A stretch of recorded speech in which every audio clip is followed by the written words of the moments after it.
ज्यावेळेस ही scheme opt केली, composition स्कीमसाठी admission घेताना ॲप्लिकेशन केलं, जो इलिजिबल क्रायटेरिया आहे त्यात एखादा व्यक्ती बसत होता, त्याला कंपोजिशन स्कीम त्यांनी ऑप्ट केली, टॅक्स भरायला सुरुवात केली.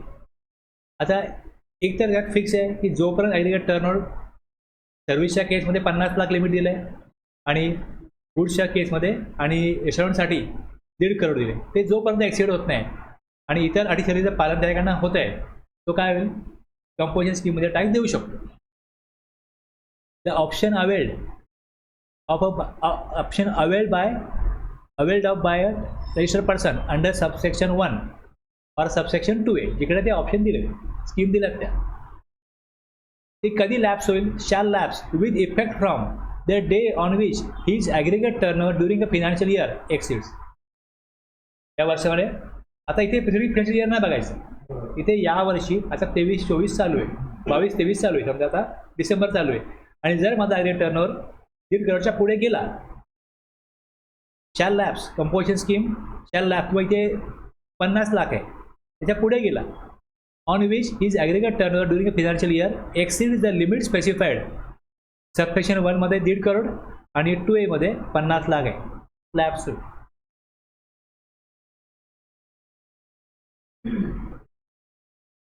A taxable person to whom the provision of subsection 1 or as the case may be subsection 2A apply shall not collect any tax from the recipient.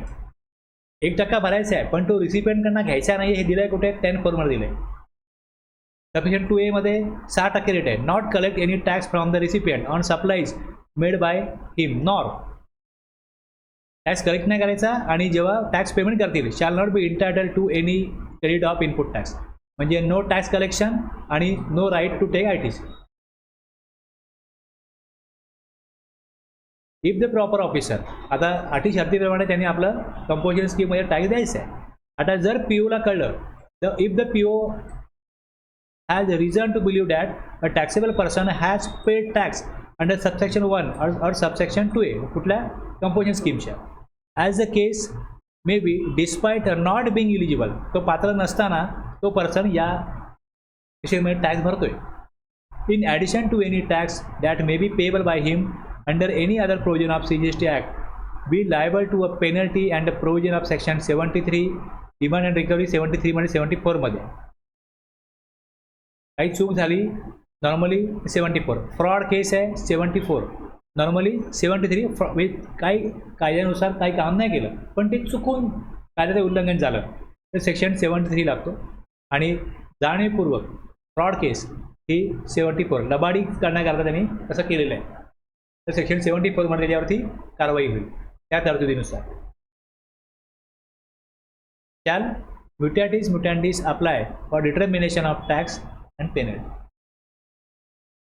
म्हणजे जर इलिजिबल नसताना tax भरत असतील तिथे या स्कीममध्ये तर त्यांच्यावरती पेनल्टी लावली जाऊ शकते. 73-74 प्रमाणे त्यांच्यावरती कारवाई होऊ शकते, हे सबसेक्शन 5 मध्ये दिलेलं आहे.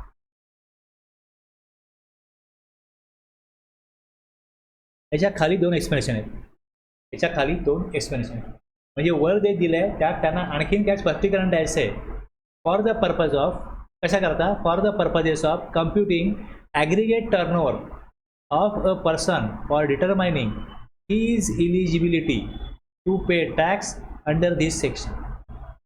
For the purposes of computing aggregate turnover of a person for determining his his eligibility to pay tax under this section, the expression aggregate turnover shall include the value of supplies made by such person from the first day of April.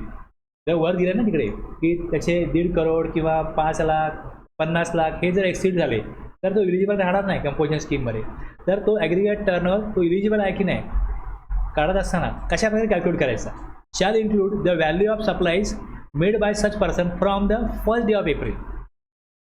1 एप्रिलपासून turnover झाला, पहिलं समजा एक supply केला तो काय बनवेल, bill of supply बनवेल. एक मिक्सर विकला 1200 रुपये, 1200 व्हॅल्यू झाली. ही 1 एप्रिलचं पहिलं बिल ऑफ सप्लाय. 1 एप्रिलपासून financial year up to the date when he becomes liable for registration under CGST act, but shall not include the value of exempt supply of services. Exempt supply of services provided by way of extending deposit loans advances in so far as the consideration is represented by way of interest.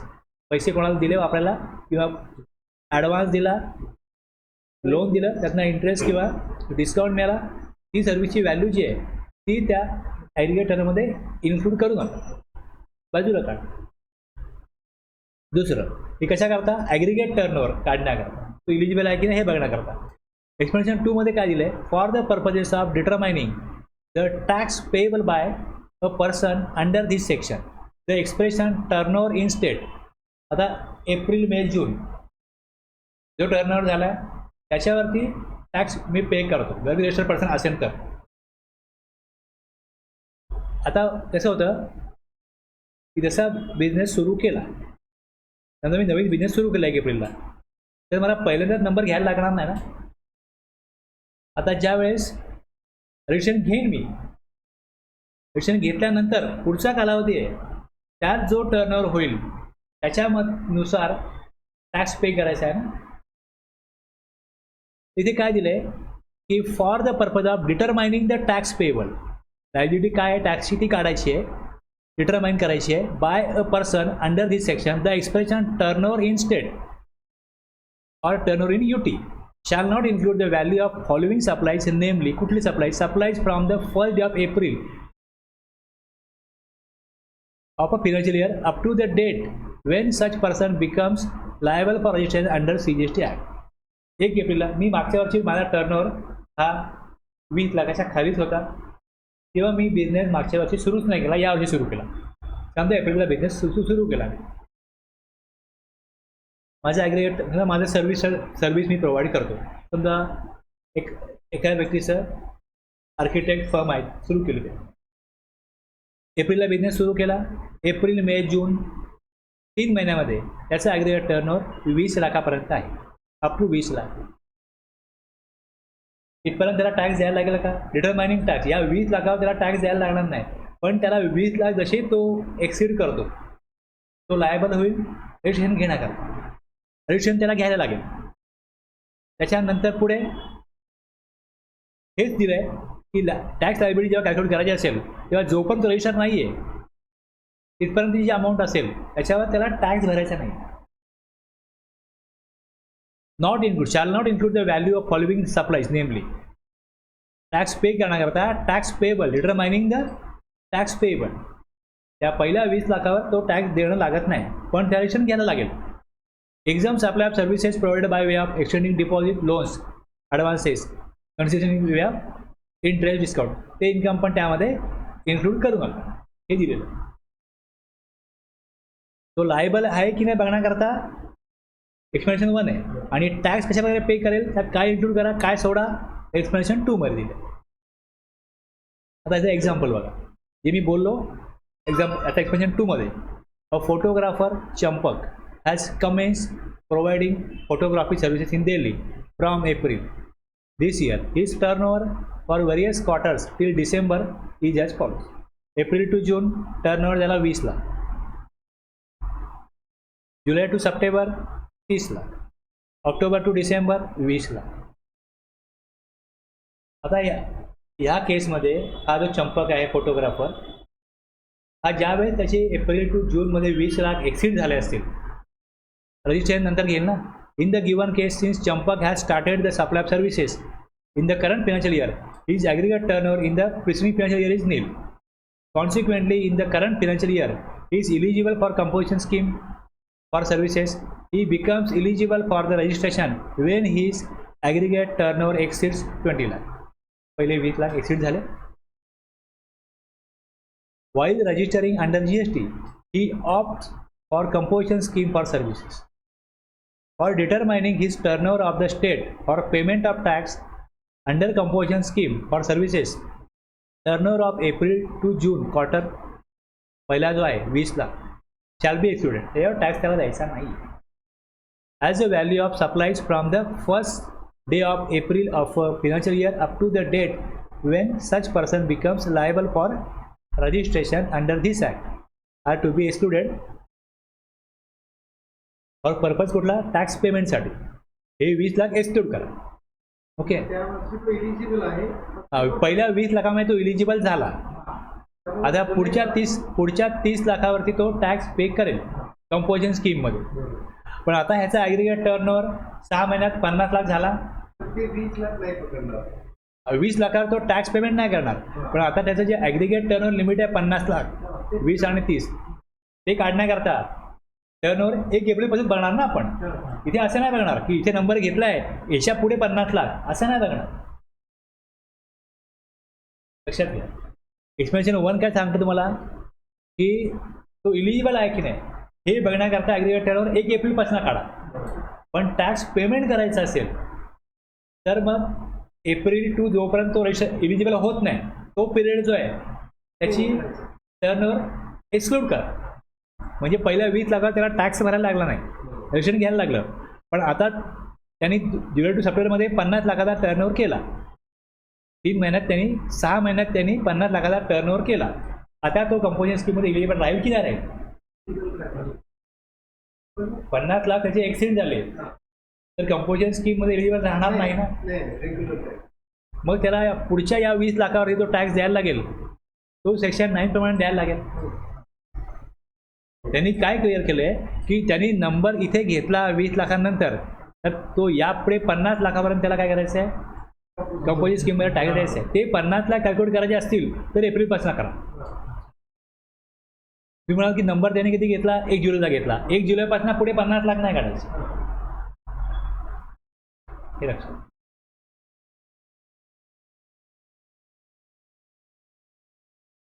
On next 30 lakhs, तिसऱ्या क्वार्टरमध्ये 30 lakh, turnover of July to September quarter he shall pay tax. पहिल्या क्वार्टरमध्ये April to June tax नाही भरायचं. July to September tax भरेल 6% by the end of July to September quarter his turnover reaches 50 lakhs. Consequently मग 18% tax पुढच्या 20 लाखावर त्याला भरायला लागेल.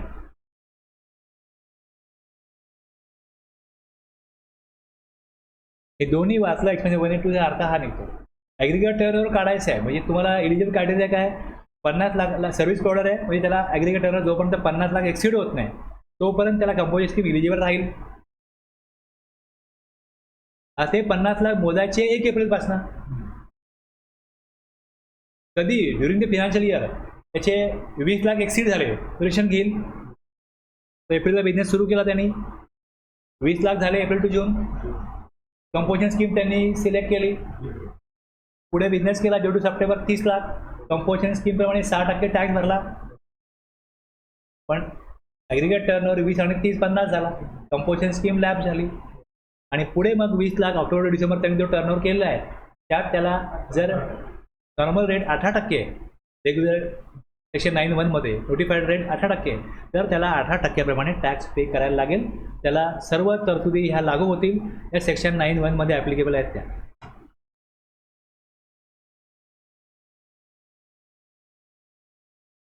तर फक्त एक्सप्लेनेशन 2 होती त्याचा असाच थोडक्यात सांगून अर्थ कळणार नव्हता म्हणून ती एक्झाम्पल आहे.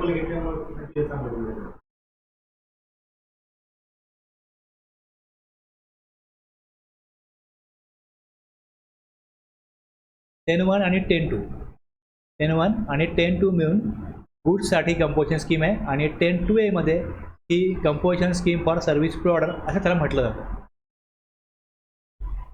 आणि तुम्ही त्यातल्या अटी शर्ती बघाल तर सेमच आहेत, फक्त इथे जी पहिली जी आहे ती सर्व्हिस प्रोवायडरला मिळणार नाही, बाकी 5 सेमच आहेत.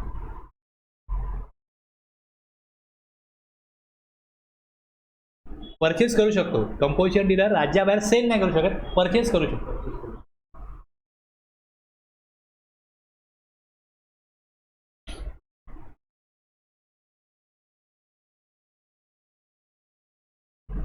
The hairstylist Billu Barber has his saloon in Delhi and Haryana, making intrastate supply. तो राज्यामध्ये सप्लाय करतो, राज्याबाहेर करत नाही. In order to determine whether Billu is eligible to avail benefit of the composition scheme for services, turnover of both the saloons would be taken into account, and if the same does not exceed 50 lakhs, Billu can opt to avail the composition levy scheme subject to the fulfillment of other prescribed conditions for both of the saloon. A shoe dealer Prithviraj has operations in Maharashtra and Goa. He makes intrastate supply of goods from both these offices.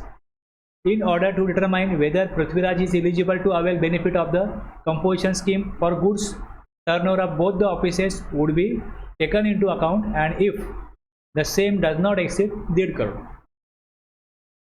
Composition ज्याला कुठे लागेल 10-1 10-2 ची लागेल. Service provider आहे 10-2 ची लागेल.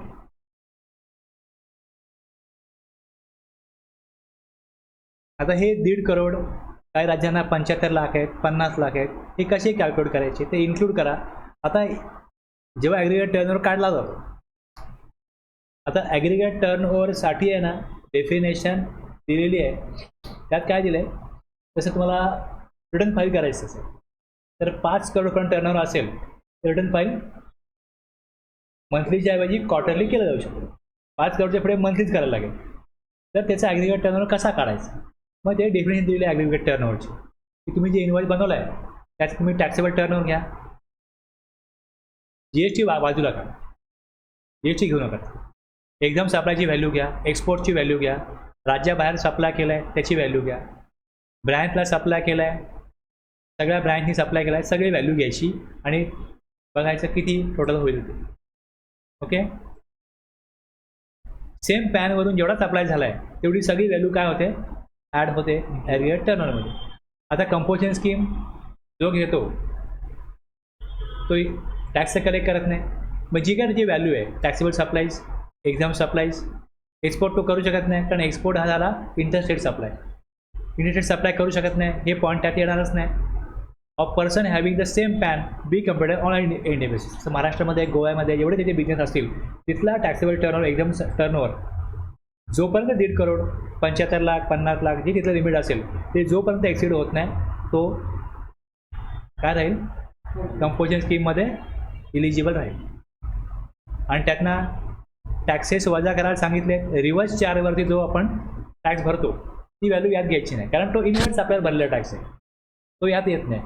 आणखीन exam supply केला आहे, इंटरेस्ट, डिपॉझिट, लोन, याची व्हॅल्यू यात घ्यायची नाही. अशा प्रकारे काढायचा ॲग्रिगेट टर्नओव्हर. 75 लाख ह्या राज्यांना आहे, बाकी ज्यांना 1.5 करोड आहे. आता जो रेट दिला आहे, ओके, तिकडे म्हटलं रेट आम्ही नोटिफाय करू, म्हणजे 1% जास्त, 2% जास्त रेट असणार नाही. CGST 1%, HGST 1%, आणि ट्रेडरला काय म्हटलं होतं 0.5% जास्त असणार नाही. आणि रेस्टॉरंट सर्व्हिस करता 2.5%. आणि आता ही नवीन स्कीम आली त्यात त्यांनी 3% दिले आहेत. मग हे एक नोटिफिकेशन आहे, हे नोटिफिकेशन आहे, यात त्यांनी अशा प्रकारे इथे रेट दिले. मॅन्युफॅक्चरर अदर दॅन, ह्या मॅन्युफॅक्चररला किंवा आणखीन त्यात पुढे काय ॲड झाले त्यांना कंपोजिशन स्कीम मिळत नाही. बाकीचे मॅन्युफॅक्चरर जे असतील 0.5% of the turnover in state or union territory, 0.5%. बरोबर आहे. यावेळेस आपण त्याचं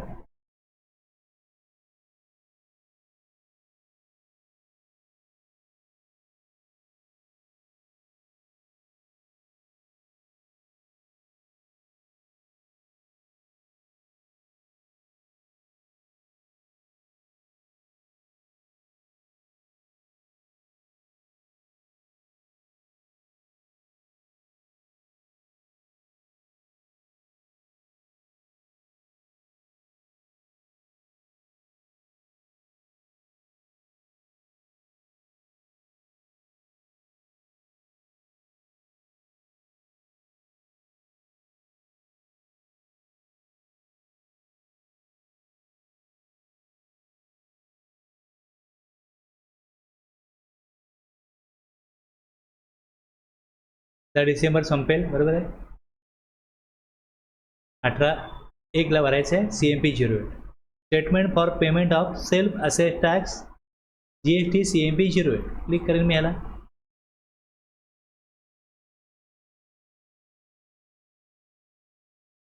हे बघा आउटवर्ड सप्लाईज काय म्हटलं, इन्क्लुडिंग एक्झाम सप्लाईज. व्हॅल्यू टाका इकडे. राज्याबाहेर सप्लाय करू शकत नाही त्यामुळे IGST भरायचा प्रश्नच नाही. Central tax state.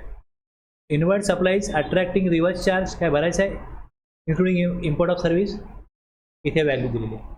Tax payable 1+2 इथे येईल अमाऊंट. इंटरेस्ट पेएबल काय असेल तर तो इथे टाकायचा, चलन बनेल, पेमेंट होईल. ओके, हे दिलं आहे. आता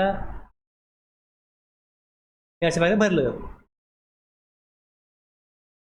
यांनी कसं नोटिफिकेशन काढलं, ह्यात काय दिलं की सबसेक्शन 1 and 2 ऑफ सेक्शन 10.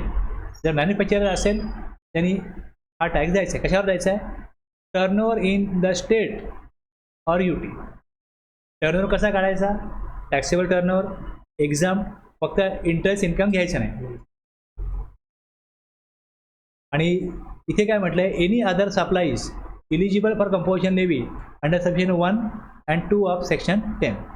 त्यांना जो 1% ह्यात काय म्हटलं, 0.5% of the turnover of taxable supplies of goods and services in the state or union territory. इथे काय म्हटलं, टॅक्सेबल. म्हणजे ह्याचा अर्थ असा होतो की मॅन्युफॅक्चरनी जो टर्नओव्हर कॅल्क्युलेट केला आहे त्यामध्ये टॅक्सेबल आणि एक्झाम टर्नओव्हर म्हटलं कसं काय येईल. पण जर इथे स्पेसिफिकली म्हटलं आहे की टॅक्सेबलवरच तुम्ही टॅक्स द्या, तर ट्रेडरला एक्झाम सप्लायवर टॅक्स गव्हर्नमेंट मागतच नाही.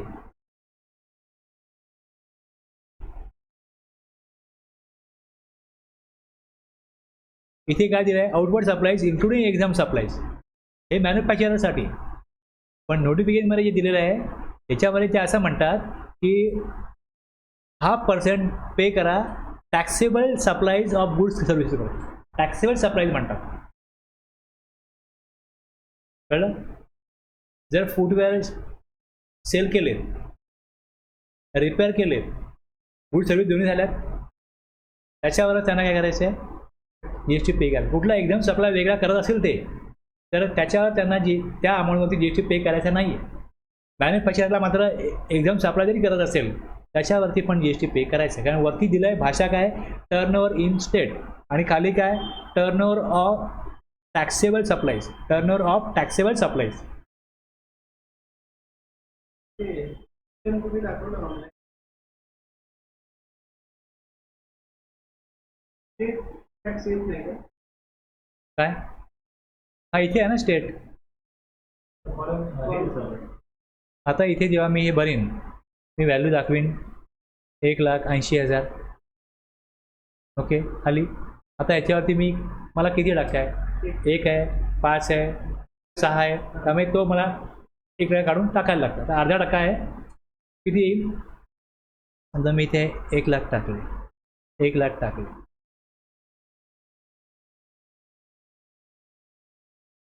पाचशे येईल ना.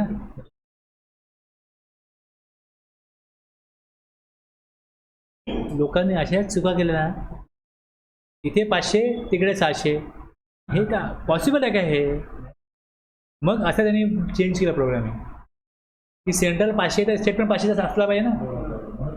त्यांना तुम्ही टाईप करूच नका, तर डोकं चालूच नका, पोर्टल बघेल.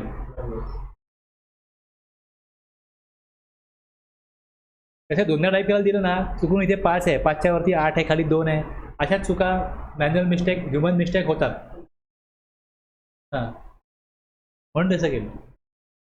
इथे टाईपच नका करू, सेंट्रल टॅक्स टाईप करा, स्टेट आपोआप येईल.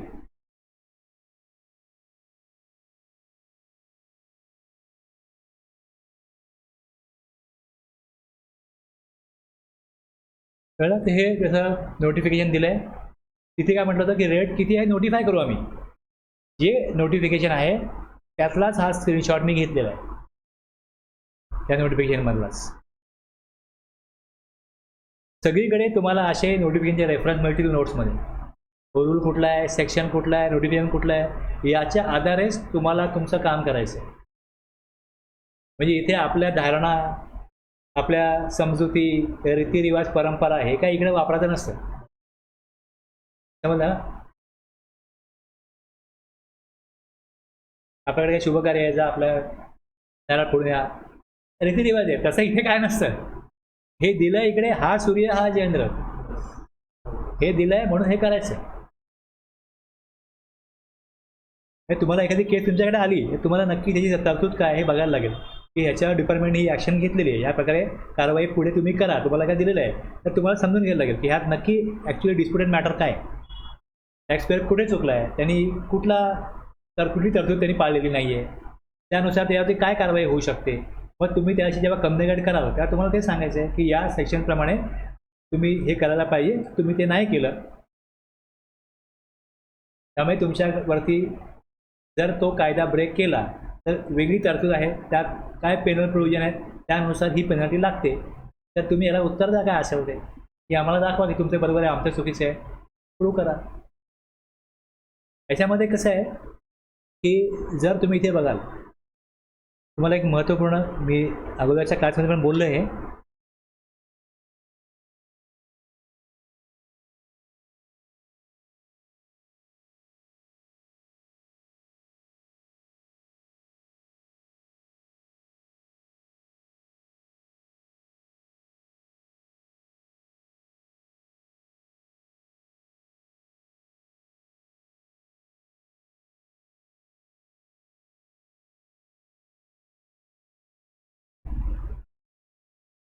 सेक्शन नंबर 155 ह्यात काय दिलं आहे, बर्डन ऑफ प्रूफ. जर मी टॅक्सपेअर आहे, मी ITC घेतो, input tax credit, where any person claim करतो he is eligible for input tax credit. Input tax credit मी कसं घ्यायला पाहिजे हे मला सेक्शन 16-17 सांगतात. त्यानुसार मी इनपुट टॅक्स क्रेडिट घेतलेलं आहे, हे सिद्ध करण्याची जबाबदारी, the burden of proving such claim shall lie on such person. ITC मी घेतलाय, हा नियमानुसार घेतलाय, हे सिद्ध करण्याची जबाबदारी ही टॅक्सपेअरची आहे. पण इतर कुठलेही आरोप जर डिपार्टमेंटनी टॅक्सपेअरवर लावले तर डिपार्टमेंटकडे अशी कुठली माहिती आहे की ज्यामुळे डिपार्टमेंट असं म्हणतंय की टॅक्सपेअरनी कायद्याचं उल्लंघन केलं आहे, चुकीच्या प्रकारे तरतुदीचा अवलंब केला आहे, ते सिद्ध करण्याची जबाबदारी ही डिपार्टमेंटची आहे. फक्त ITCचं जे काय असेल ते प्रूव्ह करेल टॅक्सपेअर, बाकी सगळा बर्डन ऑफ प्रूफ हा डिपार्टमेंटवरती आहे.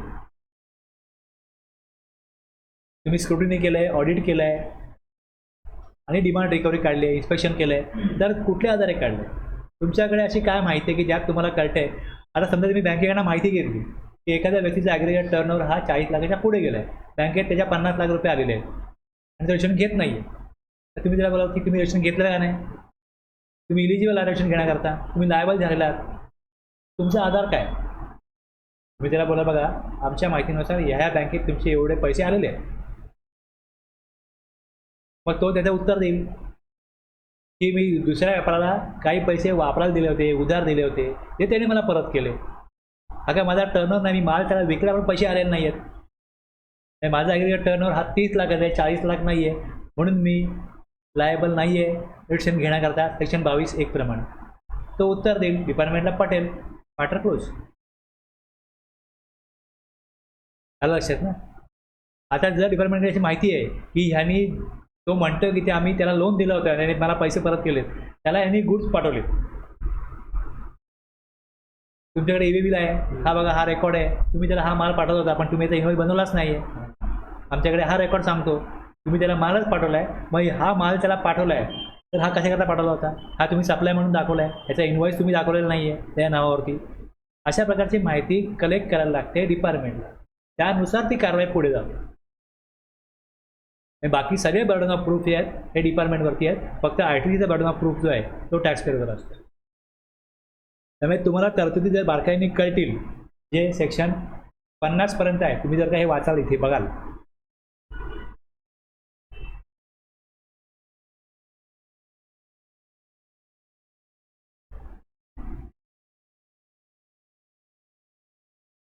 लेवी आणि कलेक्शन याला क्लिक केलं, इथे ऑफिसर्स कोण असतील, त्यांना अधिकार काय असतील हे 3 ते 6 आहे, आणि इथे इथपासून टॅक्स स्पेअर करता सप्लायवर टॅक्स लागेल, लेवी आणि कलेक्शन, कंपोजिशन लेवी, एक्झाम्पशन कशामध्ये असेल ते आहे, टाईम आणि व्हॅल्यू ऑफ सप्लाय, पुढे input tax credit, registration, tax invoice, account records, returns आणि पेमेंट ऑफ टॅक्स, आणि रिफंड असेल तर रिफंड.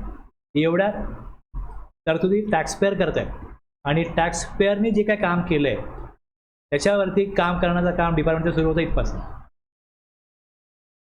इथपासून सुरू होतं असेसमेंट. आलं लक्षात. मग पुढे audit, inspection, demand recovery, liability to pay in advance, हे सगळं पुढचे सेक्शन आहेत. हे रुटीनमधले नाही, हे रोजचे नाही आहेत. टॅक्सपेअर जे रोज काम करतो त्याला पहिले 50-52 सेक्शन लागतात. रिफंड असेल रिफंडचा लागतो, रिफंड सगळ्यांचा नसतो. म्हणजे जे पहिले 50 सेक्शन आहेत त्यातले 30-35 सेक्शन जर तुम्ही प्रॉपरली समजून घेतले तर तेच तुम्हाला त्याचाच वापर तुम्हाला करायचा आहे ऑडिट करताना, इन्स्पेक्शन करताना, बाकी कुठलीही ॲक्शन घेताना. नियमाप्रमाणे काम चाललंय की नाही आहे ही तरतूद कुठे आहे? पहिल्या 50 सेक्शनमध्येच असेल. त्याचे सेक्शन, त्याचे रूल काय हे तुम्ही अभ्यासले तर त्या आधारेच तुम्हाला कळेल.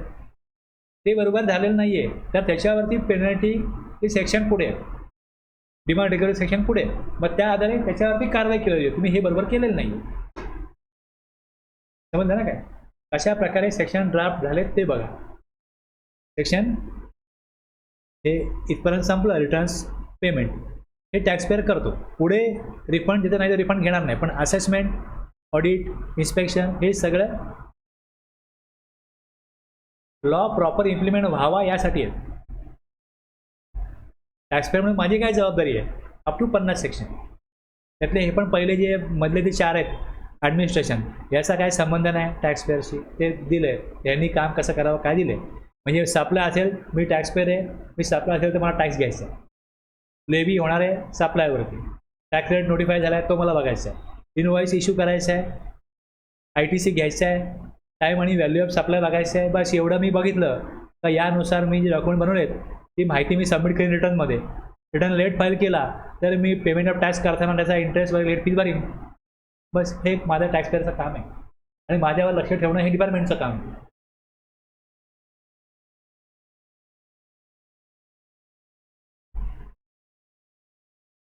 कळलं आता? आता यामध्ये जर का मॅन्युफॅक्चरर नाही आहे, ट्रेडर आहे, तर खाली एक्झाम्पलमध्ये हेच दिलं आहे की टर्नओव्हर किती आहे, 1.5 करोड आहे, एक्सिड झाला आहे का नाही. दुसरं इकडे ट्रेडर आहे,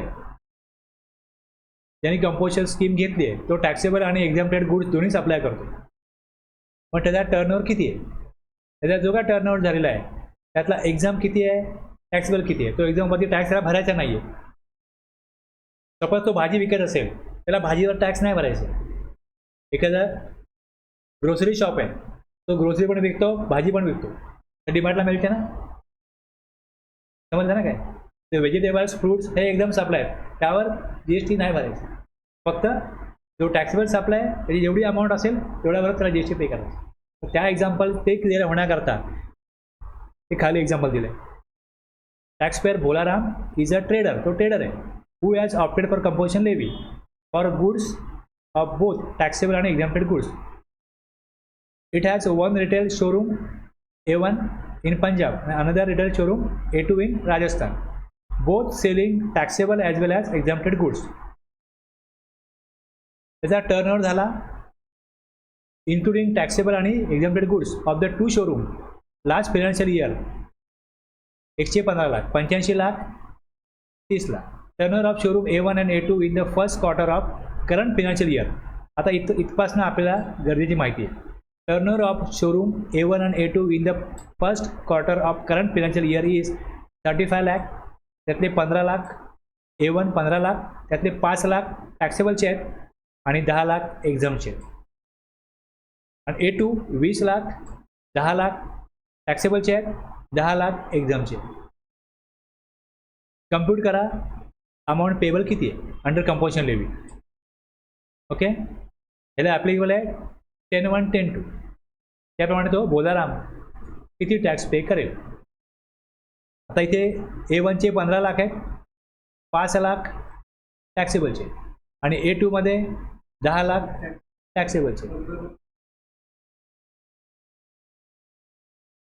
taxable turnover first quarter 5 lakh Punjab, 10 lakh इथे, 15 लाखावर टॅक्स पे करेल.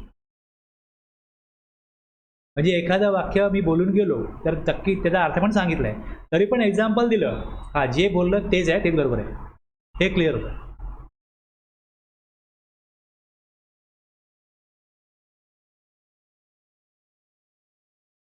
ओके. आता हे रूल 3 आणि 4 आहेत.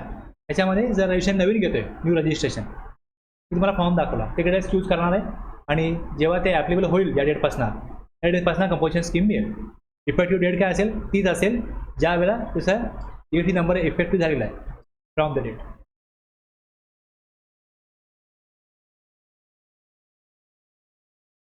आणि दुसरं की बिगिनिंग ऑफ फायनान्शियल इयर, जर एखादा सेक्शन 9मध्ये टॅक्स भरतोय त्याला 10 पाहिजे असेल, मग त्यांनी त्याप्रमाणे फॉर्म भरून दिला पाहिजे की मला आता पुढच्या वर्षापासून करायला पाहिजे कंपोजिशन स्कीम घ्यायची. आता ह्याच्यामध्ये एक प्रॉब्लेम असा आहे याच्याकरता, आता जो रेग्युलरमधनं कंपोजिशनला जातो त्यांनी रेग्युलरमध्ये जे गुड्स घेतले असतील, बघा फरक काय बघा, थोडा एक थोडं लक्षात घ्या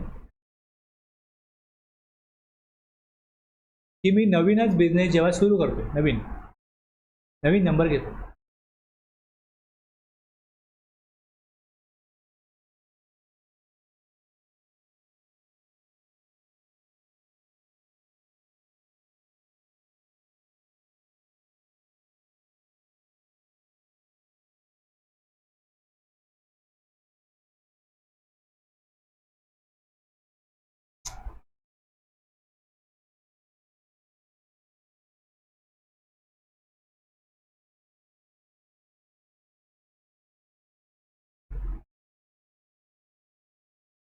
सेक्शन 18 आहे.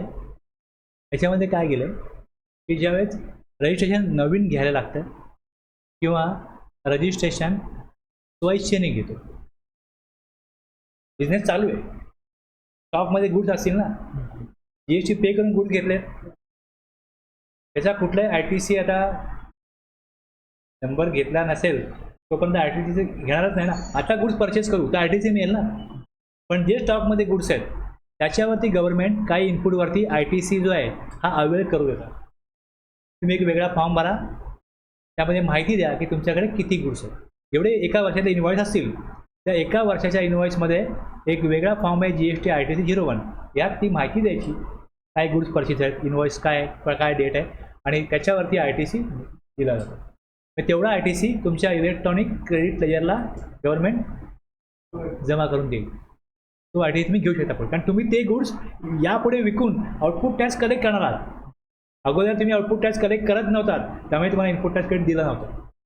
पेक्षा नवीन घेत आहे, पण हे जरा उलटं होतं. हेच उलटं होतं की अगोदर मी ITC घेतला आहे आणि आता मला रजिस्ट्रेशन पर्सन जो आहे तो म्हणतो की मला कंपोजिशन स्कीम पाहिजे, मी यापुढे टॅक्स कलेक्ट नाही करणार, पण अगोदर तू टॅक्स कलेक्ट करत होतास म्हणून तुला ITC दिलेला आहे. आता स्टॉकमध्ये गुड्स आहे ते विकून तू ITC घेणार नाही, मग जेवढा स्टॉकमध्ये गुड्स आहेत तेवढ्याच ITC रिव्हर्सल करण्याची प्रोसिजर ही 18(4) प्रमाणे होती. आता ह्याला लिंक आहे, 18(4) लिंक आहे की अगोदर समजा एक प्रॉडक्ट आहे ते टॅक्सेबल होतं, ते एक्झाम झालं, असं होऊ शकतं. तसंच नॉर्मल टॅक्स पेअर होता, सेक्शन 9मध्ये टॅक्स पे करणार, तो म्हणतो मला कंपोजिशन स्कीम पाहिजे. आता स्टॉकमध्ये जे गुड्स असतील मग त्याला त्याप्रमाणे त्याचा वेगळा फॉर्म आहे, त्यात ती माहिती द्यायला लागेल आणि तेवढा त्याला लायबिलिटी पे करायला लागेल त्याच्यावर. हे असं ही प्रोसिजर आहे त्याला. त्याला 1 एप्रिलपासून मिळेल कंपोजिशन स्कीम, पण त्याला काय लायबिलिटी पे करायला लागेल.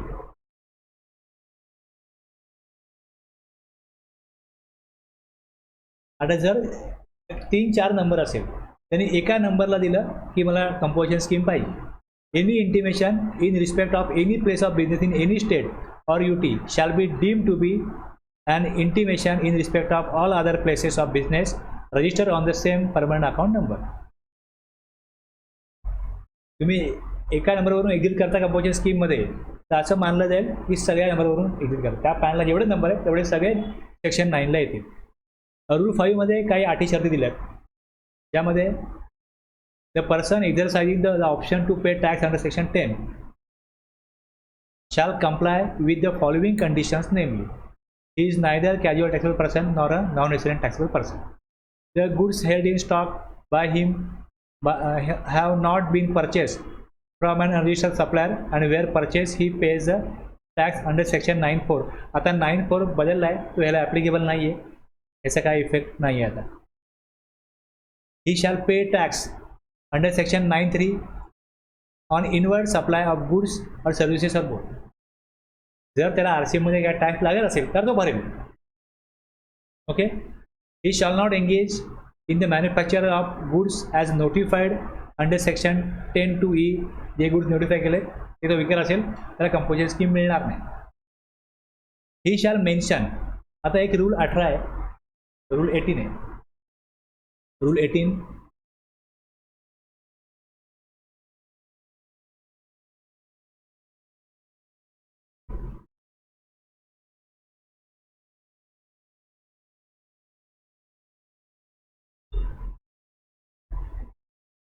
Display of registration certificate and GSTN on the name board. हा रूल 18 आहे. नंबर मिळाला, सर्टिफिकेट मिळालं का त्यावर तो GST नंबर आलेला आहे, तो जो नेम बोर्ड असतो त्या बिझनेसचा किंवा जेवढे ॲडिशनल प्लेस आहेत तिथे असतील, नेम बोर्डवर GST नंबर टाका. आणि सर्टिफिकेट जे आहे ते पण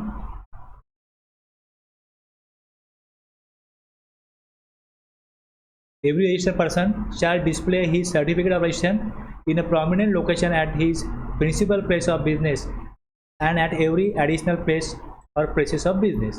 And every registered person shall display his goods and services tax identification number (GSTN) on the name board exhibited at the entry of his principal place of business and at every additional places of business. हा rule 18 सांगतो. आता composition स्कीमला rule 18 पण लागू होणारच आहे. Plus हा rule काय सांगतो की he shall mention the word composition taxable person not eligible to collect tax on supplies at the top of the bill of supply issued by him. जे बिल ऑफ सप्लायचा इश्यू करेल त्यावर तो tax collect करणार नाही, पण त्यांनी हे mention केलं पाहिजे त्या बिलावरती, composition taxable person not eligible to collect tax on supply. आणि एफमध्ये काय दिलं आहे, he shall mention the words composition taxable person on every notice or signboard displayed at a prominent place at his principal place of business and every additional place or places of business. Signboard वरती पण आलं पाहिजे composition taxable person. इकडे GST number टाकायचा आहे rule 18 प्रमाणे, आणि composition supplier जर असेल तर कंपोजिशन टॅक्सेबल पर्सन हे पण टाकायचं.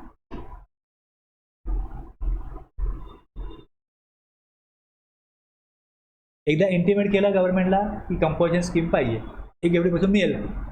दरवर्षी इंटिमेट करायची गरज नाही. The registered person paying tax under section 10 may not file a fresh intimation every year and he may continue to pay tax under the said section subject to the provision of the act and these rules. The option exercised by registered person to opt pay tax under section 10 shall remain valid so long as he satisfies all the conditions mentioned in the said section and under these rules. Rule 6 काय सांगतो, validity of composition leave. जे eligible criteria आहेत त्यामध्ये जोपर्यंत काम चाललंय तो composition स्कीममध्ये इलिजिबल राहील.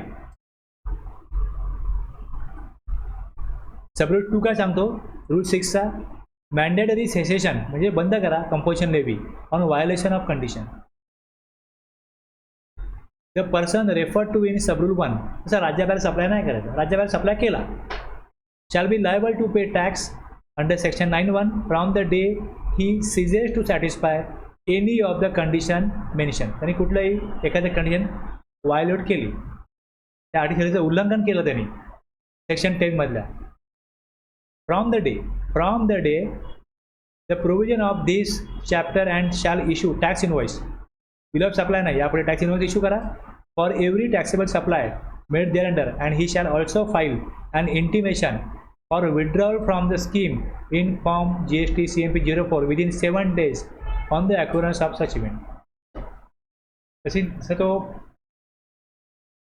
इलिजिबल राहत नाही, त्या क्षणापासून त्यांनी टॅक्स इन्व्हॉइस इश्यू केला पाहिजे आणि 7 दिवसामध्ये त्यांनी इंटिमेट केलं पाहिजे गव्हर्नमेंटला फॉर्म GST CMP 04 मध्ये.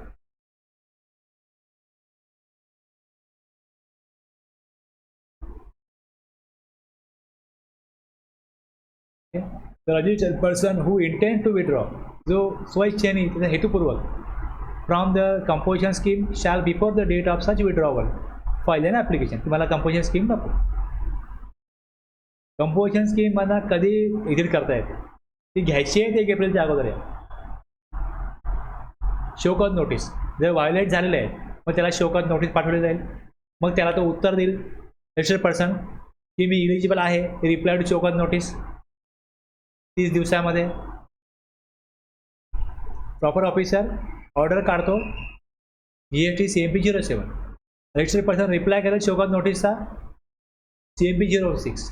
नोटीस पाठवली जाईल फॉर्म GST CMP 05. 5 मध्ये नोटीस, 6 मध्ये रिप्लाय आणि ऑर्डर 7 मध्ये.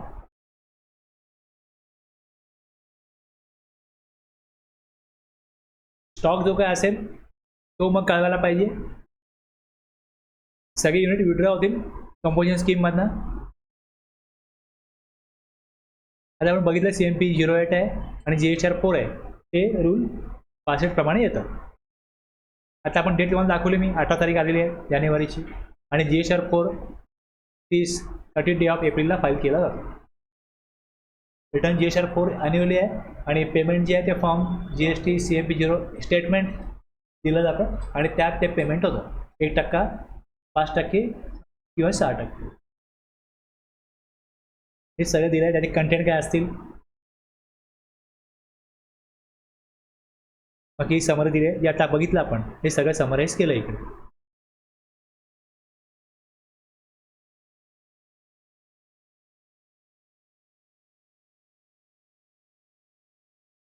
एकदा तुम्हाला कशा प्रकारे तरतुदी केलेल्या असतात आणि मग कुठे काय दिलं आहे एकदा तुम्हाला 2-3 तासमध्ये समजलं तर पुढे तुम्हाला फक्त कुठे काय दिलं आहे मी समजावून सांगतो, तुम्हाला कळत जातं, विषय आपला पुढे पुढे जात जातो.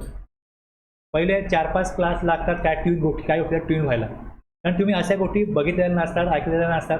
अशा प्रकारे सगळं ड्राफ्टिंग केलेलं आहे. ठीक आहे, इकडे सेक्शन आहे, सब सेक्शन आहे, मग पुढे प्रोविजो आहे, एक्सप्लेनेशन आहे, ह्यात हे दिलं आहे, त्यातनं हे नोटिफिकेशन आहे, हा रूल आहे, एवढं तुम्हाला लक्षात आलं ना. बस तुम्हाला माहिती करून घ्यायची काही गोष्टींची, पण ती माहिती मी बोलतो म्हणून नाही आहे, ती कुठे आहे हे तुम्हाला मी दाखवतो या नोट्समधनं, की हा सेक्शन आहे, हा रूल आहे, हे नोटिफिकेशन आहे, इथे रेफरन्स आहे, तुम्ही ते काढून बघा. तुम्हाला गरज वाटली तुम्ही इकडे या, एखाद्या नोटिफिकेशन रेफरन्स जो असेल तर तुम्ही इकडे काढून बघा, ते नोटिफिकेशन तुम्ही इथे काढून बघा, ते तिकडे दिले. कुठलं वर्ष आहे ते वर्ष इकडे चूज करा. तुम्हाला ही सवय झाली पाहिजे. त्या 18चे 19चे जे दिलं आहे ते काढा, इकडे ते वर्ष काढा, ती 78 जे काय दिलं आहे ते काढा, ते बघा आज काय दिले, भाषा दिले बघा, तुम्हाला काय. तसं मी इकडे हा रेफरन्स दिला होता,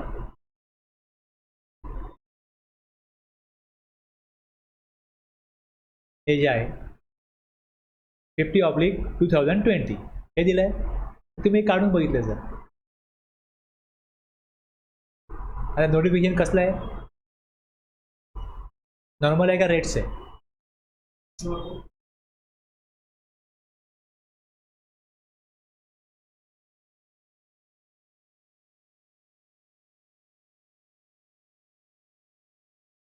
50/2020 रेटला पुढे तुम्हाला आर दिलेला असतो, रेट दिलेला असतो, ह्यात दिलं नाही. इथे बघा, इथे पण फक्त सिटी म्हटलंय 14/2019. इथे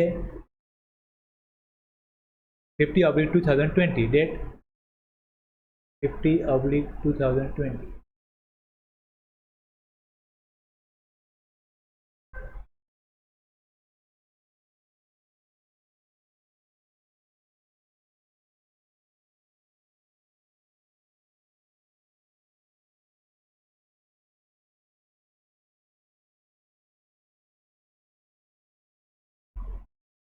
ते रेट्सच असलं पाहिजे.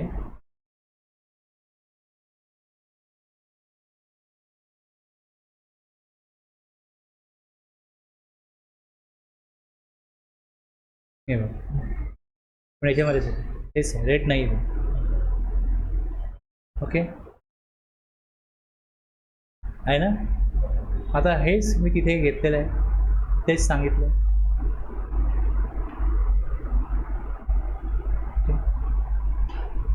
कसं हे वरचं होतं अजून एक 14/2019.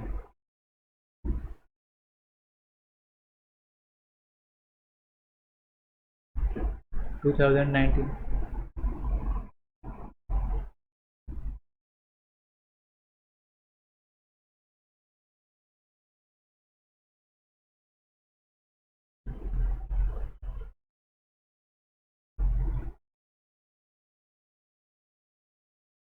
हे बघा. ही स्टेट आहे. हे आणखीन त्यामध्ये हे गुड दिलेले आहेत. आता हे कसं होतं, अगोदरचं नोटिफिकेशन आहे त्याला हे ओव्हरराईड करतं. हे नोटिफिकेशन अगोदर कसं होतं, तिथे व्ह्यूला क्लिक केलं,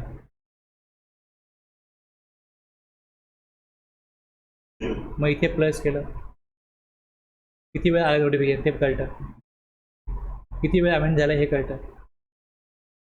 तुम्ही जर काढून बघाल ते रेफरन्सेस तर तुम्हाला नक्की एक्झॅक्टली तुम्ही स्वतः लॉ इंटरप्रेट करायला शिकाल.